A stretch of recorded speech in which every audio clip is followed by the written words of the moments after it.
The witch hunt has become a metaphor for rooting out evil, but what we have now in our political and moral culture are in fact saint hunts, the attempts to root out and destroy good.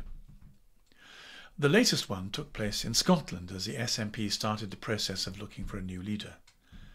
The attempt to destroy Kate Forbes's political career as she offers herself as a replacement to Nicola Sturgeon as leader of the SNP has a great deal to tell us about the state of our democracy and the spiritual or metaphysical map of the state that we found ourselves to be in. Our democracy is nearly on life support if, as it seems the case, Christians are in practice excluded from leadership of political parties. It seems there's no problem in having a Muslim mayor of London, a Hindu Prime Minister of Great Britain, and even a would-be Muslim leader of the SNP. It's just having a Christian that is a problem. Mhairi Black, the young lesbian Scottish SNP MP, took to Twitter to try to destroy Kate Forbes by claiming that firstly Mhairi was deeply hurt by Kate's views, and secondly claiming that Forbes was using her Christianity to justify Mhairi from being able to have access to her gay rights. This was in fact an intentionally misleading distortion of the truth. Kate Forbes had said that, very specifically, she had no intention of using her own moral preferences as a platform for depriving other people of the right to choose theirs. But the opposition to Forbes uses the same tricks every time. Firstly, the self-referential, "Oh, but you're hurting me," as if the people doing it must be evil or bad. And secondly, the lie that Christians intend to impose their views on others through the political process, when actually what we want is free conversion and free choice.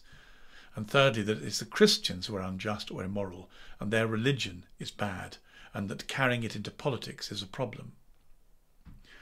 All this can only really be understood if we realise that what we're dealing with is not just a different worldview, but a different and competing religion. It's a religion that venerates sex, and is terrified of being identified and called to account. The new holy in this religion is sexual and erotic intimacy. And Christians are treated as being profoundly dangerous because we have a worldview that wants to moderate and contain this powerful human instinct that has become a religion and that our society has become addicted to. And any attempt to contain it or harness it in any way that restrains it is seen as being a form of blasphemy against the new religion. Christians are the new heretics. The guardians, the high priests of this new religion are a little like the old witches. They have some parallel values. Firstly, the primacy of the feminine, and then the pursuit of power to gain control, nowadays not through magic, but through sex. The witches hate the saints, and so they've reversed the notion of a witch hunt, and started a phenomenon that we can now see is a saint hunt. They cover up the reality of the situation by claiming that they occupy the high moral ground, that their religion of sexual and amorous activism is more wholesome and better than any form of sexual restraint, that they're not practicing a religion at all, but only a different value system. It's the way that they practice it that tells us that it has in fact all the characteristics of a religion, and since it has no great problem with Shiva or Muhammad, but only with Jesus, then perhaps it's even possible that it is specifically an anti-Christian religion, which is why it conducts saint hunts. But if we continue to interrogate this alternative religion, what do we find? Because the avalanche of media contempt that nearly buried Kate Forbes and her political career has the most serious implications for all of us, and it bears examining at different levels, for life is made up of stratas which, when combined, reflect the complexity of human society. There's the political, the economic, the psychological and the spiritual. They are four of the main ones. And bearing in mind that the kind of question you ask shapes the sort of answer you get, we ought to ask these different questions to establish the value, what really lies behind these new value systems. And in asking them, setting out to discover whether or not there's any rational justification for the prejudice and animosity that's been thrown against Kate Forbes and against her faith and indeed against all Christians. So if we ask political questions, they might begin with, isn't it the case that Christians are now banned effectively from public office if they believe that abortion may be morally questionable and that marriage is a heterosexual union? And if the answer turns out to be that it is almost certainly the case, then our democracy is in serious trouble. Of course, this is not a political rule, it's a mob rule by the media. Ian McWhirter, the atheist Scottish journalist, got to the heart of it when he commented, Kate Forbes is allowed to have religious beliefs just so long as she renounces them in public. She now faces disciplinary action, he went on, for saying a rapist is a man. This SNP leadership has turned into a Twitter witch hunt. Well, he meant Twitter saint hunt, really. Perhaps one of the most accurate ways of seeing this would be to see it as an anti-Christian reflex from a different religion that wants to make up its own different moral rules and hates any reminder that Christianity also makes moral claims on our behaviour and different ones. The self-indulgent hedonist ostrich buries its head in the sand while placing its fingers in its ears and setting loose the dogs not of war but of contemptuous dismissal on any Christian voice questioning these assumptions. You may remember that John F. Kennedy was attacked in the 1960s because the media claimed that his allegiance to the Pope as a Catholic would interfere with his commitment to the American state.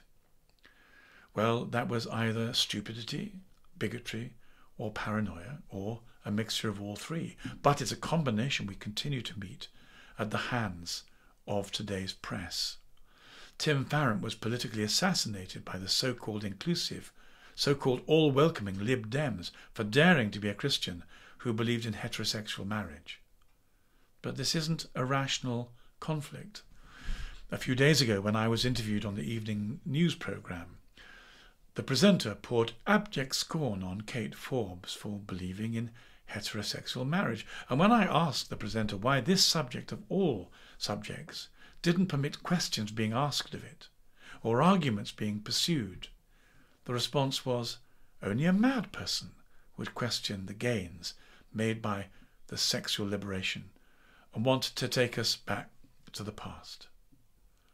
But the presenter had no answer to the question of how we are to tell the difference between progress and decadence, or even how you define progress. Few people are aware of, for example, the intelligent, well-documented backlash against the damage done, especially to women, by the sexual revolution. In particular, not enough people have read Louise Perry's recent book, The Case Against the Sexual Revolution. Not enough people know of Christina Ember's Rethinking Sex. But what democracy can survive this level of targeted censorship against one group, the Christians, and the attempts to cancel us, and still look itself in the mirror in the mornings and have the nerve to call itself a democracy? If in pursuit of interrogating the sexual revolution you ask economic questions, what kind of answers do you get back? The answer is that the costs to the state in terms of dysfunctionality, drug abuse and antisocial behaviour caused by single-parent families without fathers to balance them are vastly more of an economic drain on the community than married heterosexual partners looking after their own children. So a political policy that supported straight marriage, whilst not prohibiting any other arrangements that were legal, will be of a straightforward utilitarian benefit to society. Well, what madness then that a politician who believes in marriage should be punished for such a belief. From a psychological perspective, perhaps this self-indulgent ethical fundamentalism is a feature of an immature and selfish society, suffering from a form of arrested group development, a perpetual teenage strop that says, I want the freedom to do what I want when I want, and I'll attack as fascist anyone who criticises me. In which case, where are the grown-ups? Why have they abandoned the public square? Or how were they driven out of the public square? We can be forgiven for asking questions that deal in the language of theology. What echoes come back if we use a form of spiritual sonar? It remains entirely possible that the rage against Christian morality is amplified by a collective, resistant, hedonistic individualism to the presence of God and his invitation to turn and surrender our self-harming aspirations that comes when Christians speak in the public square. It is, after all, preeminently the Christian voices that are being censored and cancelled. We should be saying so. This so-called witch hunt has been reversed into a saint hunt. This ought to be confronted, and could be confronted, if the substantial number of people in our islands who self-declare as Christians in the regular census counts confronted the media's pseudo-moral hysterics. Even at the level of discovering a politician has personal priorities that she is willing to stick with as a matter of integrity, this ought to make the politician more and not less attractive. After all, few politicians distinguish themselves as people willing to sacrifice popular pull for a matter of personal moral principle. There are estimated, for example, to be over 4 million Catholics in these islands, let alone numbers of other Christians. And if sensing that free speech, freedom of conscience, personal integrity, and the very presence of Christians in politics were under serious threat and near terminal threat, if then the Church, discovering that, roused itself in protest, led by its bishops, we might not lose Christian politicians on the pyre of hedonistic, hubristic hypocrisy. It's time we did get woke, but not woke as in brainwashed by progressive secular religiosity, but woke to the fact that we're facing an alternative and competitive anti-Christian religion, one that hates holiness, hates faith, hates wholesome morality that's good for you, hates justice and free speech, and hates the truth.